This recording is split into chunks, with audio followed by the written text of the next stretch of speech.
You're good, man. You get the fuck out of Thank here, you. bro. Get the fuck out of here. Get the fuck out of here, bro. Well, that's a first. Landscape gardeners. Am I right? Don't cut that out. You should heard my side comments. I was like, we're talking about it. I was like, making out. Yeah, fuck that guy. 3, 2, 1. What's up, guys? This Off-White Appetite. It's a podcast with a craving for the non-traditional. I'm Chase. And I'm Aaron. And man, it's already March. Yeah, it's crazy, man. How is Yeah. it March already? Yeah, it's almost, I feel like the year is finally getting started. Yeah, it's also beautiful outside. Spring, you know. Yeah. Everything's blooming in Sacramento and the allergies are flowing. Oh, yeah, man. Need that Claritin or Flonase. Yeah. It's definitely a time for that to bring it out, man. So, I but don't, actually, do you have allergies? Because I don't. I do. I don't think I do. I do. I have pretty bad allergies, but surprisingly, it hasn't came in yet. So I'm just I got all that antihistamines just stored away everywhere in my car, my backpack, just in case of emergency. You gotta. But dude, like you're locked in this year, man. You're in your lab. You know, we're actually filming in Chase's studio Yeah. here in Sacramento. It's a spot. It's a spot, and you know he's on the lab just working this past few weeks. And how's everything? How's March? How's the whole 2023 backlog with you? Oh man, you know, I like to try to like bust things out, obviously, and catch up because, like, I mean, I suffer from anxiety, and it's nothing makes me more anxious than looking at a backlog. You know, Yeah. in 2023, I really took on more than I anticipated between weddings and brand shoots and commercial stuff. You know, events, and it's catching up for sure, and it's teaching me a lot about myself. And just organization, right? Being more 100%. organized and more intentional with my time. So yeah, I'm catching up. I have, I think, 2 or 3 more weddings I'm finishing up. Nice. But I have my first real official 2024 wedding in about a week and a half. So what about you, man? How's that feeling from 2023? Yeah, definitely. Like 2020 last year, I feel like was really focused on quality and quantity, and I feel like being in doing a lot of weddings the past few years, it's like you want to narrow down to just the work that you really want to do and the people you want to serve, and saying yes to things that aligns with your values and brand. And in terms of backlog, man, like it's we're almost there. I think I got one more to finish towards the end of the year. Mm-hmm. And just trying to stay balanced, trying to stay finding that work-life balance, flow with life, and just trying to keep your cup full, man, of just self-care and then just staying healthy, creatively and physically, So, Yeah. but What have you been doing though? Do you have any recent projects? yeah, me and my team, we shot a campaign video in the Sunnydale area in South San Francisco. Ooh. They're gonna open a community center that they've been vouching for decades. Mm-hmm. And it's finally happening and opening up in September. So it's kind of cool to capture like the stories of the residents and what they're looking forward to, and just seeing their excitement and interviewing, staff and residents in the area about their excitement and the stories coming behind it. So it's one of like the more fulfilling projects that our team worked on. That's amazing. Yeah, it's nice to do other things besides weddings. Yeah, you know what I mean. That keeps you going. Yeah, I'm trying to think. Did I have anything recently? I had a couple engagement sessions. Mm-hmm. I had one up in the Marin Headlands. Oh, man. That is a beautiful spot, man. Overlooking the Golden Gate. Wow. I mean, you live in the Bay. There's nothing better than like a beautiful clear day in the Bay, not fog. Mm-hmm. I mean, fog's beautiful too, but overlooking that whole area, it was just gorgeous. We went down to, what is it? Battery Spencer. Yeah, it was beautiful, man. So that was special. My first time getting to shoot up there. Wow. Yeah. I think you got a treat there too, because San Francisco is usually windy and cold and foggy. Yes, sir. But man, if you score San Francisco in the nice clear day, it's a treat to shoot. Mm-hmm. I think we might be shooting on the same weekend when you're out there. I think so. You were elsewhere. It was beautiful that day. Yeah. So I was in Legion of Honor that day, and it was very, minimalistic and timeless location to shoot. And I think we ended it at Baker's Beach. Also, more down there. By the coast. Iconic right there. Yeah, man. So man, like speaking of just like backlog and tackling that and focusing on, just taking care of yourself, like burnout is a real thing. Oh yeah. Don't you agree? Most definitely. It's one of the things I think that separates the true veterans in this industry from people who are going to get so sick of it and already, give up. So, yeah. And it's no veteran they can say like, oh, I haven't experienced an ounce of burnout.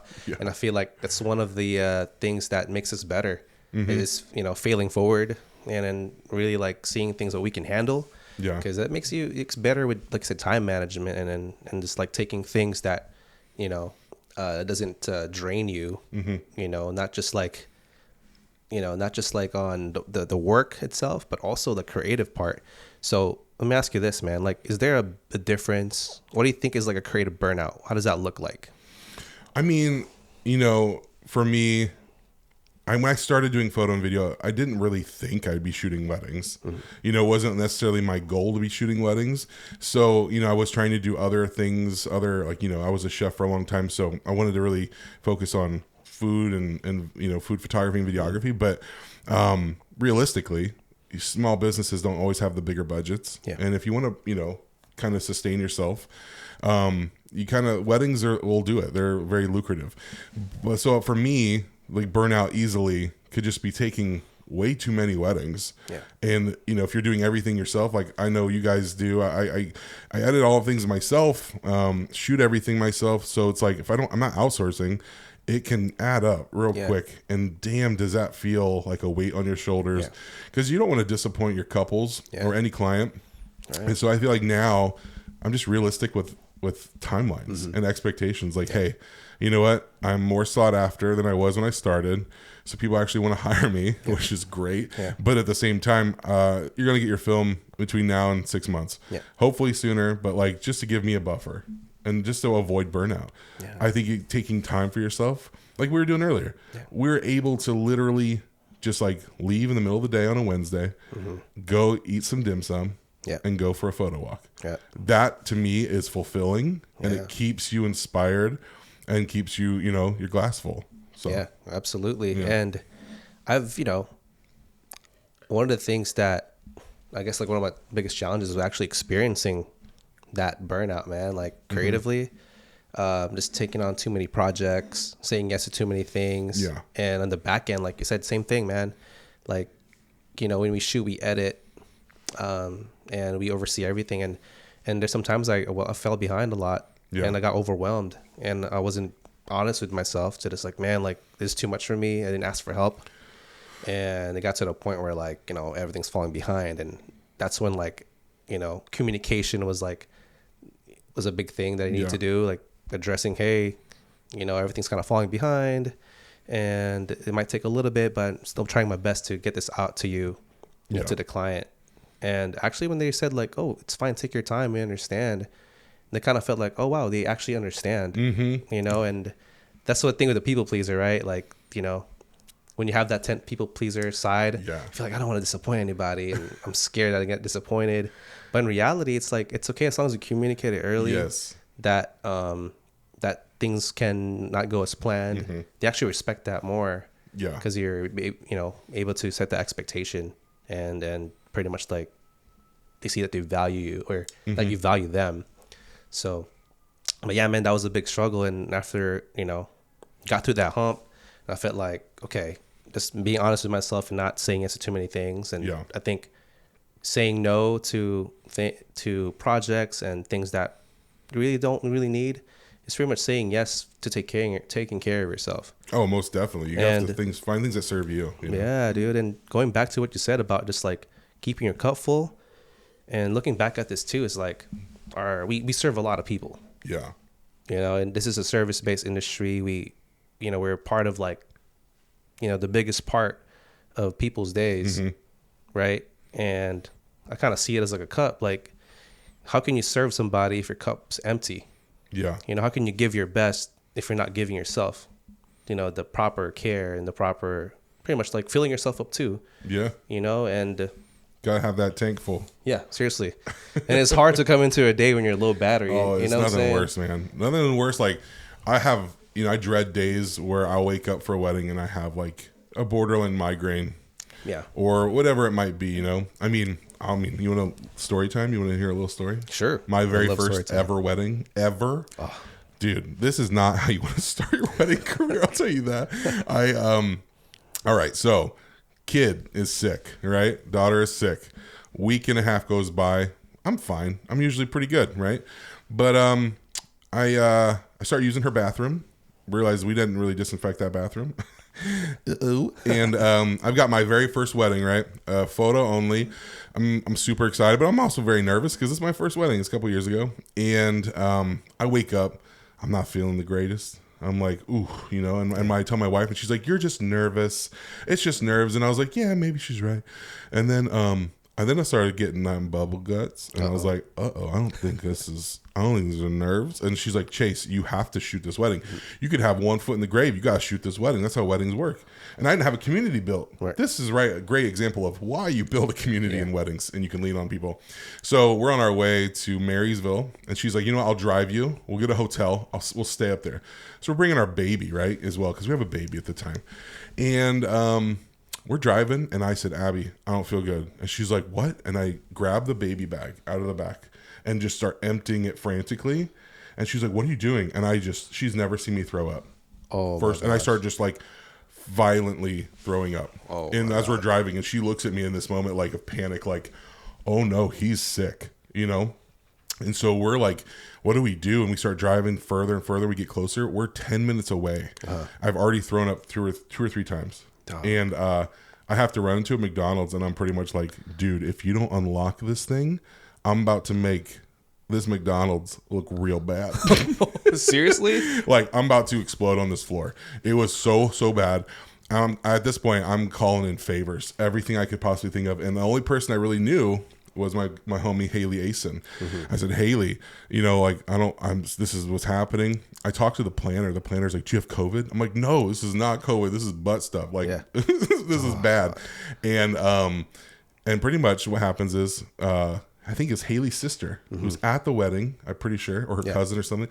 She, hears wind of what's happening. The photographer's sick, starts reaching out to Haley as well. And then they find a replacement for me. And last minute, this girl, Lauren, shows up, shoots the wedding. I was like forever grateful. So I, pay her as well, give a discount, everything, give the money back to the couple. And then funny enough, Lauren hires me for her wedding to shoot her wedding later on as a videographer. And so I gave her a fat deal, obviously. Yeah. Wow. But you know what? It saved my entire career. Possibly. For sure. Because there's no worse wedding. First wedding, what do you do? Like, you could have the worst reviews right off the bat and you're just done. Wow. No one's going to want to work with you. It was like one of the worst things that could possibly ever happen. I never get sick and I get a stomach bug because we have children. Yeah. So community is everything. Oh yeah. Especially, man, if you're going to be in this space for so long in this industry, man, you need a community that supports you. Yeah. And has your back. Because that you kind of share that burden too, man. Yeah, man. And that's why I like, working with you and, you shot my wedding. Yeah. And also seeing you work and you cranking out all these like inspiring and good films and stuff, dude. Thank you. It inspires me to like, oh, if I'm struggling, I can just like talk to you about, hey man, I'm feeling kind of uninspired. What have you done recently? What have you been like, researching or what fuels you? And going back to taking care of yourself, right? Like, gotta take care of yourself. Yeah. Mentioned today is like, it's funny enough, right? We got into this industry. Of course, we love filmmaking. Yeah. We love photographing emotions and people. But if it becomes a job, it kind of feels like repetitive. Mm-hmm. You kind of lose your appetite a little bit, man. Like it's all the same thing. How do you kind of change up the flavor a little bit to kind of keep you going? And that's a lot of this.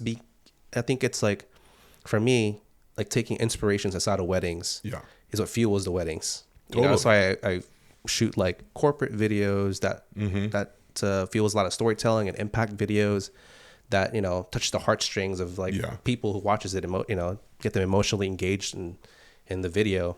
So I can take that same thing into the films, and watching other documentaries and other inspiring films. Yeah, I think watching, especially like I've been watching. I always watch Mark Bone. I talk about Mark Bone all the time because he's inspiring to me. When I watch his stuff, and his pathway into storytelling and how he approaches it. Yeah. it really is dynamic, and it could be the shortest little, short doc, mini doc, but it's empowering and inspiring, and it makes me like, okay, how can I carry this over into a wedding? Yeah. And which is very easy to do. You can still do that. It's just focusing on, little moments that can turn into a big thing and push a story, For sure, dude. Yeah. Like Danny Gevert's kind of an example. There's so many other filmmakers there I'm inspired by. But I think the one thing that will keep you inspired is to actually shoot for yourself. Yeah. Like going on a photo walk like we did today, like you said. Could put in the photos right now and see, like, I never shot in a Fuji in so long. Yeah. And I shoot with Canon. Got to play with an X Pro 2 after so long. I forgot how simple it is. Yeah. To just have any camera outside of what you're using that's not related to work. Yeah, man. I just picked up the Ricoh GR3X, so I brought that along. You rocked the Fuji X Pro 2. And it was just so fun to see the differences in those two cameras, and just to get out there, because again, I just got it. I've been pretty much taking photos in this office. Yeah. And it's like, what can it really do? And I was like, damn, this is beautiful. It actually made me very excited about using that camera for everyday carry stuff, And we'll toss a couple photos on here so you guys can check them out. But it was a fun little inspiring, like, great day, to hang out with a friend and just shoot something creative. Seriously. And it kind of takes you back to why you started in the first place. It's taking pictures of the things that you like to see, that's how to work. And man, that's a good experience, man. Definitely need to practice that. And to whoever's listening, man, just go out there and shoot for yourself. Just find like a time and just to go out there. Yeah, I think people are too consumed sometimes in this industry. Yeah. When people get into tech and like in gear, because we're all like, we love gear, right? Yeah. But we get so caught up in the settings. Yeah. What are you shooting on? Like, how did you do that? What's the film recipe used? Man, if I had a dollar for every time on a Fuji video on YouTube or a Ricoh or whatever, like, what film recipe did you use? And most people are like, I edited that raw in Lightroom, because like, it's a lot of people think that this is like a magic formula. They think they buy this camera, it's going to make them an amazing photographer, and it's like, nah, that's not how it works. You still need to understand composition, lighting, and whatnot. They're just fun. They're just tools. At the end of the day, it's just a tool, and they're fun tools. But you got to actually get out there and shoot. Yeah. You can't just be obsessed with the settings and the what's and the whys. Just go do it for yourself, and you'll understand why. For sure. I think that's how you find your why, for me at least. Yeah, for sure. For me, like, I always go back to just for me, it's like looking at landscape photos, actually, because that's where I started, and seeing like, man, and all the things that I've done in the past. Like, look, at the end of the day, when we produce our work, especially with couples, right? Talking about weddings too, it's for them. Yeah. And I feel like I look back when I'm feeling uninspired and I feel like unmotivated to produce something great. I just look at like, man, these people are relying on you. Yeah. To produce what you like to produce. You're good at this. You've done this before, and they're trying not to make things too perfect. Yeah. And just appreciating the process is, and trusting yourself that you're going to produce good work. Definitely. End of the day. And this year, man, it's like I said, it's March, and 2024 is already like it's fast approaching, man. Yeah, so this year, man, like what you learned last year, like taking too much and doing a lot, what are you going to do differently this year in terms of managing the workload, balancing work-life balance, and preventing that creative burnout? Well, I mean, last year, 2022, when I was booking 2023, I was so excited because I was like, I was still very new in this business. I haven't been doing it for a couple of years, and I was just seeing so much growth and like so much excitement for, financially, obviously, right? Being excited to be able to provide. I was in unemployment a few years ago, and now I'm, doing double six figures. So it's like you can make it in this industry. You can work as much as you want or as little as you want, and you really have to find the balance. So for me, it was like after last year, and I'm still getting caught up. It's like, okay, scaling back. I'm more intentional with the couples I choose to work with. Not just that they choose to work with me, but couples that I vibe with and that I think are special and I can tell their story. But also like the kind of weddings I do, doing almost all of them are hybrid. Nice. So photo and video. So it already ups the budget for me. So my bottom line is higher, so it's easier for me to be able to say no to other weddings. So that's the biggest thing for time management. And then like 2022, when I was editing, man, I took like January and February completely off. I didn't do shit. And that was not a great idea, man. I was like, I'm not doing anything till wedding season starts. And it was awful because I was getting caught up. And then 2023 happened, and I was like, oh, I can't do that this next year. So this January, February, I've been busting out so much work. Now, and I took a little break, but now I'm finishing up the last couple just to feel good going into 2024, because I do want to give a lot more effort to each and be more intentional with each couple. I give them time. I just went and met with a couple that came in from Dallas. Nice. We have a wedding the end of May, early June in St. Helena. And we spent a day together. We went around to all the different parts of their venue, to different locations getting ready, where the welcome dinner is the night before.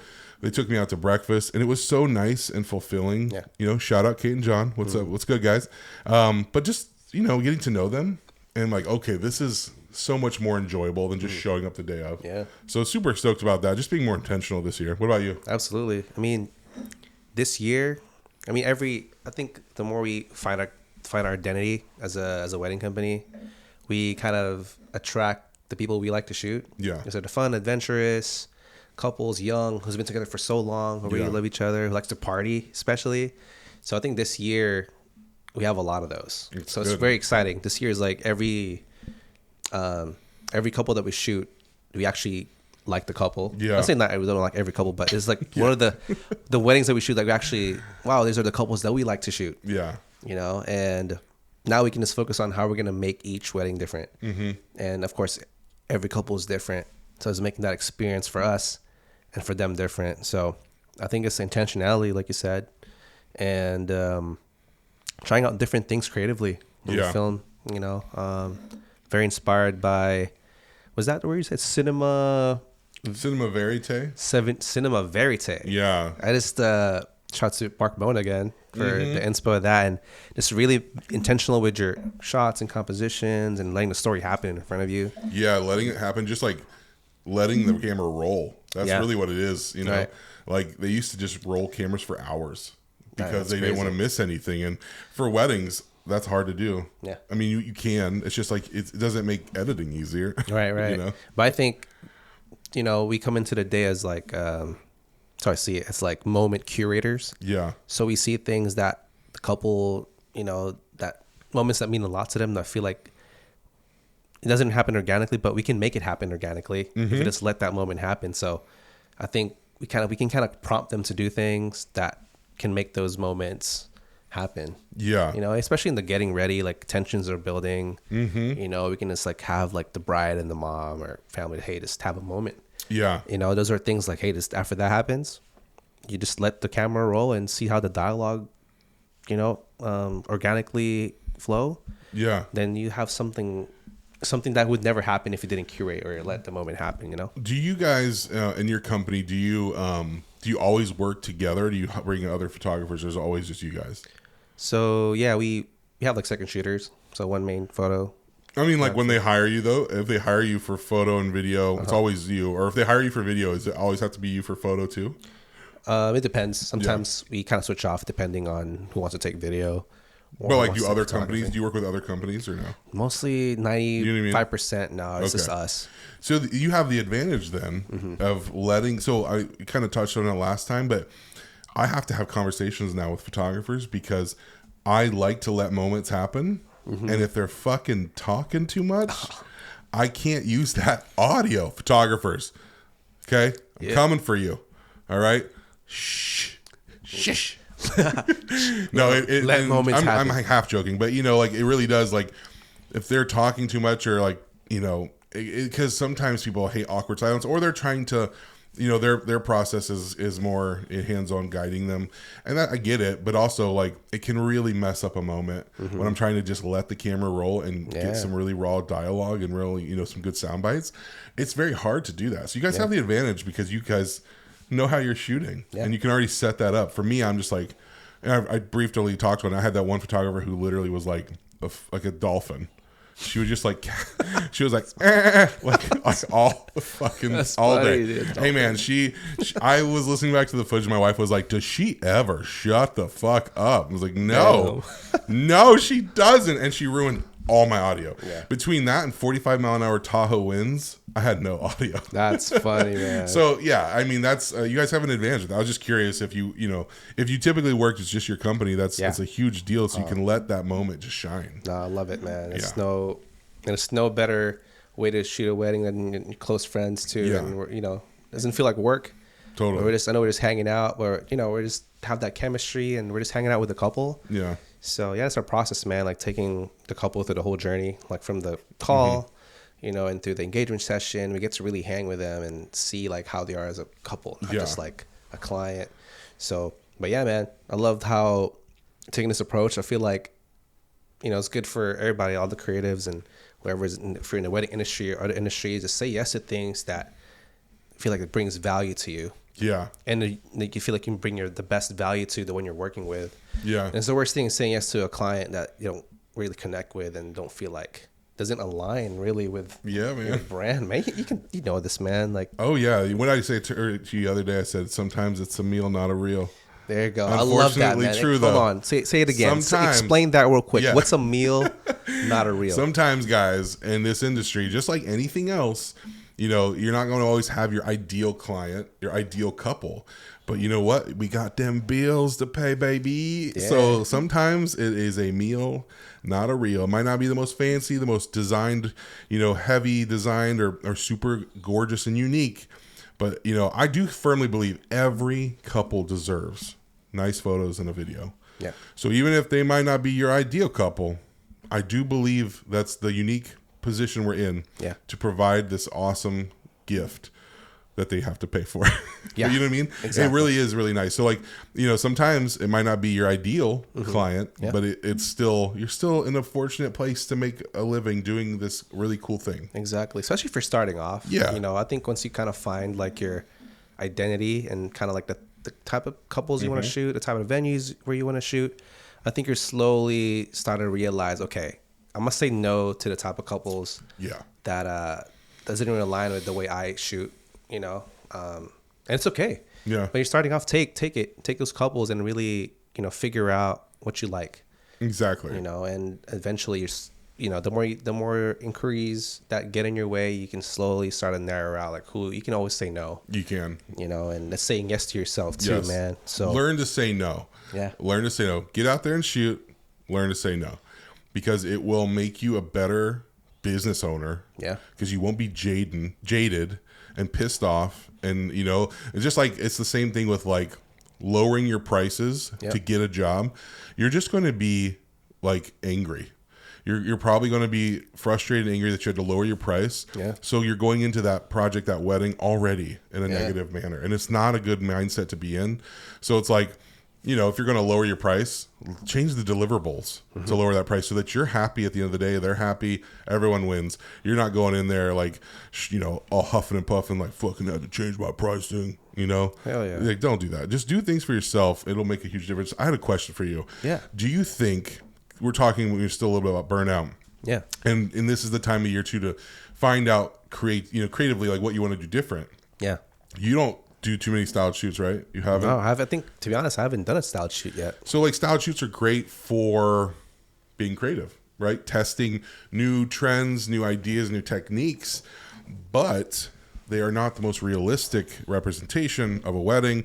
I was just telling my bride that's coming up here, she sent me a bunch of inspo photos, and I was like, these are great, but do you realize that most of these are styled shoots? In fact, one of them I was a part of. It was hilarious. She's like, oh my God, really? I was like, yeah, I was a part of that one. Wow. And it was just funny to see. I was a video for that one. But like, we have perfect lighting, perfect models sometimes, all sorts of things. So it's just not a most realistic representation. Couples, this is for you. Just know that when you're planning a wedding, reach out to your vendors and talk realistically about what is doable so that your expectations are going to be met, because there's nothing worse than like showing these beautiful images and that's what you were expecting. We're going to provide some badass imagery for you and some great heirlooms to cherish forever, but you're not going to always be looking like, you know, a model every single part of the day. It's just not realistic, you know? It's definitely not a photo shoot or a video shoot. It's not a photo shoot. It's not a photo shoot. That's what the engagement session's for. Yeah. To make them feel more fun and make them feel special. And you get to be more of a photo shoot vibe in the day of, at least for me.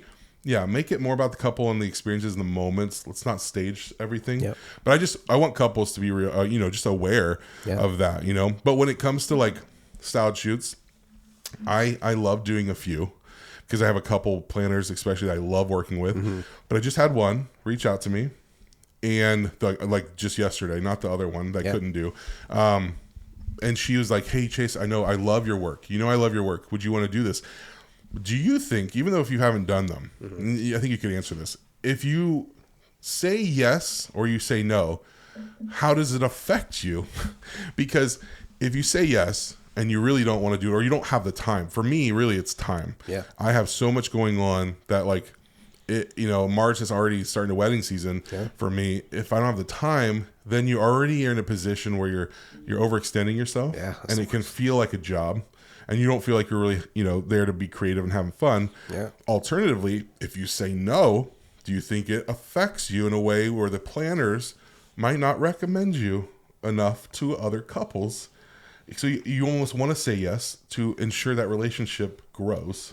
It's a catch-22, my dude. It is very, man. I think that one right there, it's like, I feel if you say yes to it and you feel in your gut that you're spread thin, I just hate showing up to a shoot feeling that way. Yeah. And I feel like I'm not putting my best foot forward. Exactly. And also saying no, you know, I think looking at it differently now, the people pleaser side of me, like, fuck it.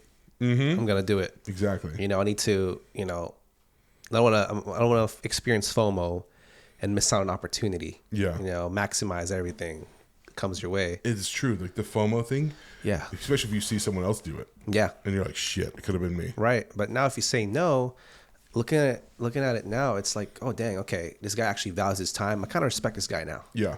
And you know, I actually like his work, because I feel like if you say no and they really love your work in the first place, they're going to find a way to work with you again. Yeah, no, it's true. Confidently, like, and respectfully. So, well, this planner I work with all the time. Yeah. And I don't think that's the issue with this planner. But I think it's really more for people that's starting out. Like, if you're starting out and you're like, you know, maybe you are busy, but you want to, like, people please and show up for your business, and you want to find a way to work with them, it's a catch-22, because you want to value your self-worth and your self-care and create space for you to be able to do these things. But at the same time, you don't want to give away a job opportunity to someone else, because this industry there's so many of us. There really are. And it comes down to, at the end of the day, like, stylistically what you're doing and then how you run your business. I'm finding out more and more, like, I can shoot and edit a certain way all I want, but what I think I care about more is if couples resonate with me. Yeah. And they vibe with me and they are excited to work with me. That's what I care about more. Right. You know what I mean? 100%, dude. So, yeah, interesting take though. Just, you know, because burnout can happen a lot of different ways. Oh, yeah. And saying yes to everything and wondering if you say no, if it's going to affect your business is kind of terrifying. Right. And one more point of that one too. Yeah. It's you showing up in that day saying yes to things that you don't like, but you don't got to realize, dang, you got to edit that too and put that together. Yeah. So the worst part is like, dang, I don't like the work I produce. I don't want to edit it. Double trouble. I'm not inspired to put this together. Yeah, dude. So now that you're in the position, like, dude, like, I don't feel inspired at all because you came in there in the first place, not, you know, at your best. Yeah. And just a reminder, like, yeah, that's double the trouble. It is double trouble. You know, I was telling you briefly the other day on our call, I had that style shoot with a planner I love working with, and then they had a florist who I will not name, but they're big time, florists, right? Okay. They're like a company that you want to work with, and they work with celebrities and everything like that. And so I was excited. That's why I said yes to that one. Straight up. I said yes to that because I was like, oh, this could help me with my business, right? Being in front of all those kind of couples that they work with. But at the end of the day, they had they just communicate. This is why communication is so important. And what they wanted, apparently, my couple reels I made, who everyone else loved what I created, they weren't super happy with them. In fact, they were so unhappy with them that they said that the iPhone footage that the planner took on their phone looked better than the reels that I created on my Cinema FX3. Bitch. How dare they? And, you know, I'm not like that have that much ego that I really, I mean, I was annoyed by that comment, but I already knew that was wrong, you know, and it was like, that's not true, but whatever, they can say what they want. But it does, it comes back to that whole thing, like, hey, I'm not going to let you bully me and tear my business down because you're in a position where you have a ton of followers or you're a company that has a big following. I don't give a shit. You know, I bust my ass for free for these shoots. And I want to provide something for everyone there. And I provided, you know, I'm not in a contract. I'm not obligated to give you anything, but I want to be there, you know? And I think that was frustrating. And so that's just something to be aware of, you know, you're starting out, or if you're in this, you know, you don't have to be afraid of other companies that may or may not use, you know, their marketing collateral and leverage to their advantage, you know? Man. Sorry. Hey, that's the reason why, you know, you have to analyze now and who you want to work with here on out, man. Yeah. No, for your own sake, for your own mental health, for your own sanity, and it's freaking Crush 2024, man. Learning all these things and one project at a time. Yeah, exactly. So one project at a time, and surround yourself with people that like support you, you know, throughout the journey, man. I think that's what it is. Having those things, have yourself a community. It makes a whole lot of difference. It definitely does. It will change everything. For sure. But yeah, dude, I think something's going on this year. I think in the next 6 months in terms of social media. Oh yeah. What is happening? What is that? I think you mentioned it to me earlier, but yeah, I mean the House, the U.S. House just passed the bill to ban TikTok, possibly. It was like a pretty unanimous vote. It was like 300 some to 50 or something, something like that. I don't have the specific stats, but excuse me. That's a huge deal because the company, I think it's ByteDance, they own TikTok in China. The U.S. government is afraid that, you know, they're going to be forced. The government will force them to hand over information from the U.S. users, and that's 170 million, give or take, United States TikTokers. Dude, that's a ton, and a lot of them rely on TikTok for business, right? Yeah. They make the TikTok TikTok shop or whatever. I don't know. I don't use TikTok really that much, but you know, they use it for generating income, and that's a huge deal. And then, you know, what's his name? Was it Adam Mosseri, the owner of Instagram? Instagram. Yeah. He put out a little video on like how you can make money on Instagram, which was bogus, man, because it really didn't tell us anything different than what we already know. Yeah. So really, I feel like the only one right now that's being valued is YouTube for paying creators, you know? But yeah, banning TikTok, I mean, that's going to be a huge deal because that's going to come down to like, you know, freedom of speech arguments. I wonder, taking that away. Yeah, I'm curious what's going to happen. And if this get approved, what's going to happen to the accounts? They have 5 months once they to abandon their parent company. That's crazy. Otherwise, they're forced to remove it from the U.S. app stores. That's wild. Yeah. I mean, people will find a way to still use it. Yeah. VPN, third-party stuff to get their account going still. Yeah. But dang, that's gonna be crazy. I mean, Instagram's gonna try to capitalize on this for sure. YouTube is gonna capitalize it crazy. Snapchat, will probably be back. Short form stuff, but dang, we'll visit them. I'm curious what's gonna happen.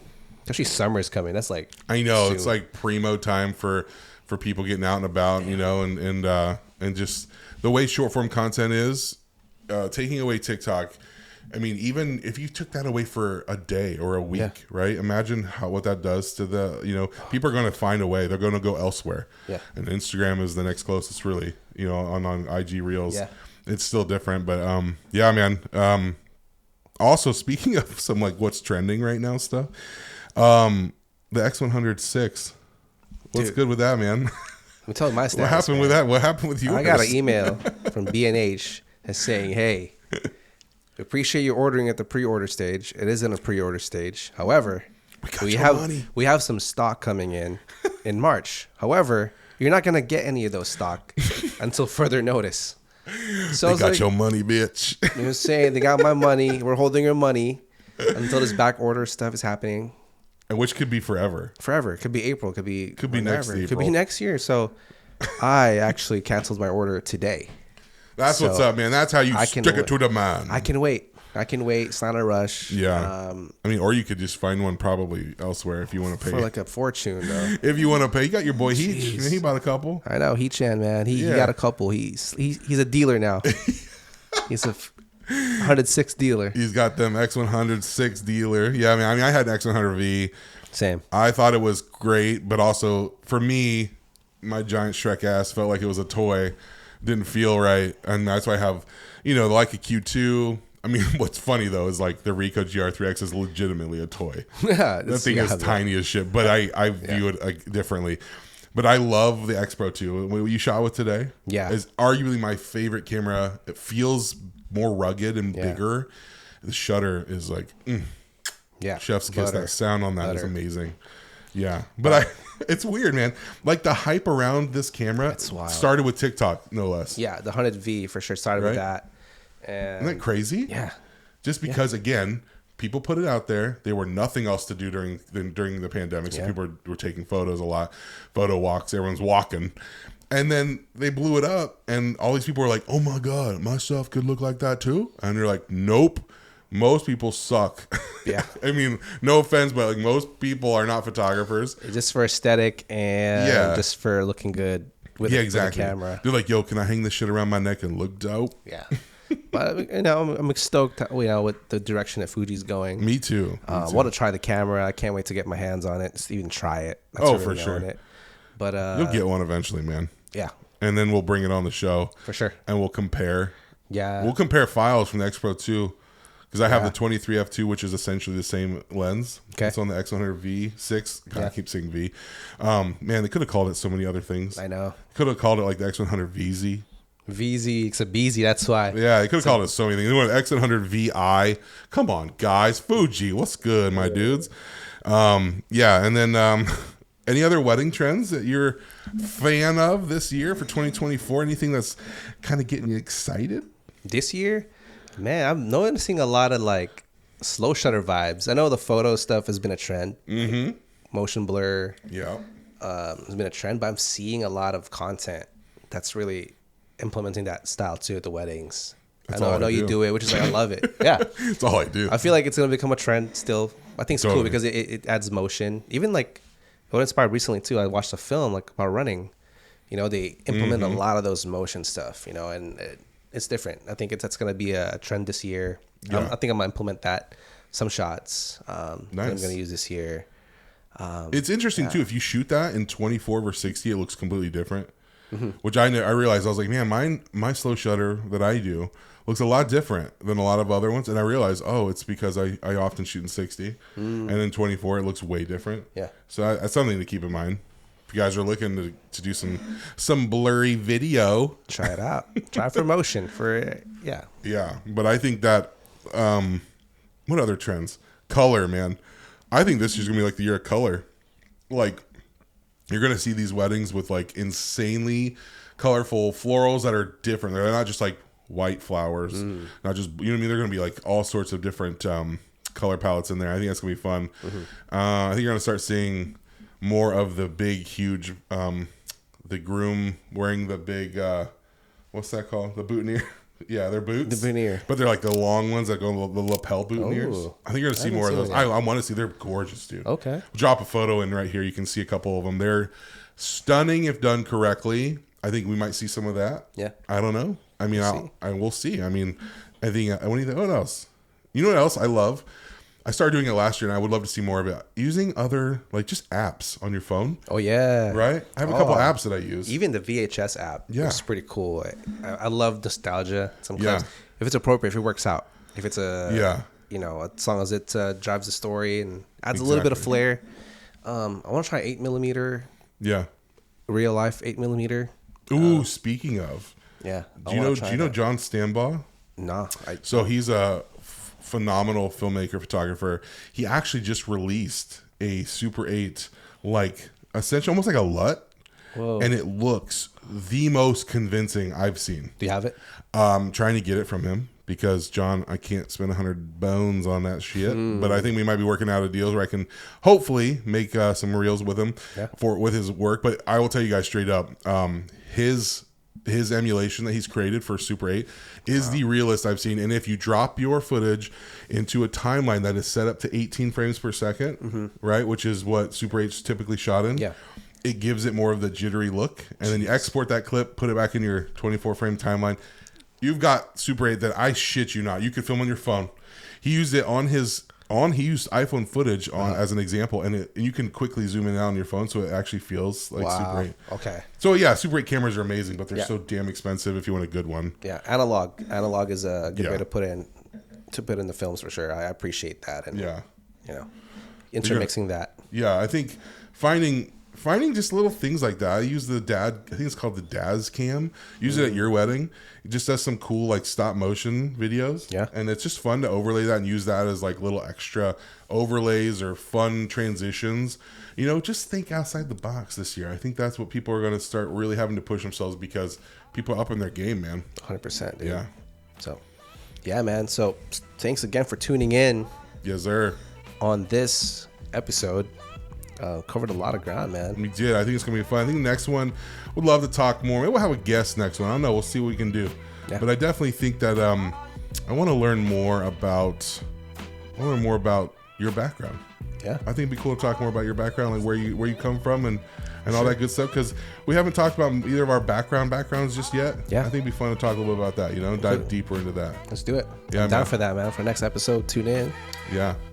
And we'll see you on the next one. Yeah, guys. Find out what you're craving. Peace.